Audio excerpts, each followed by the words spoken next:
హనుమంతుడి గురించి మనందరికీ తెలుసు. కానీ ఆయన 5 ముఖాలు ఎలా వచ్చాయో తెలుసా? రామరావణ యుద్ధం జరుగుతున్న సమయంలో రావణుడి తమ్ముడైన అహిరావణుడు రామలక్ష్మణులను మాయ చేసి పాతాళ లోకానికి తీసుకెళ్లాడు. అక్కడ అహిరావణుడు రామలక్ష్మణులను కాళీదేవికి బలి ఇవ్వాలని నిర్ణయించుకున్నాడు. విషయం తెలుసుకున్న హనుమంతుడు వెంటనే పాతాళ లోకానికి చేరుకున్నాడు.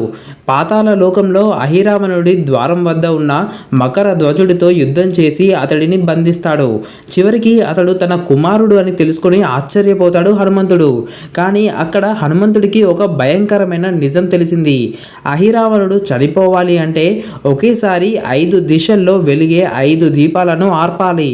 ఆ దీపాలు తూర్పు, పడమర, ఉత్తరం, దక్షిణం పై దిశల్లో వెలుగుతూ ఉన్నాయి.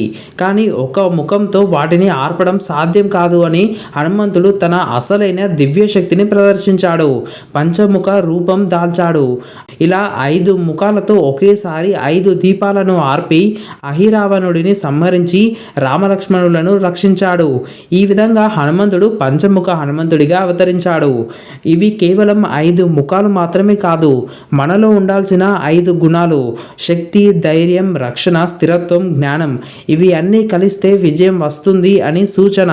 మరి మీకు ఈ ఇన్ఫర్మేషన్ వర్త్ అనిపిస్తే జై హనుమాన్ అని కామెంట్ చేయండి. అండ్ నెక్స్ట్ వీడియోలో ఏ ఇన్ఫర్మేషన్ కావాలో కూడా కామెంట్ చేయండి.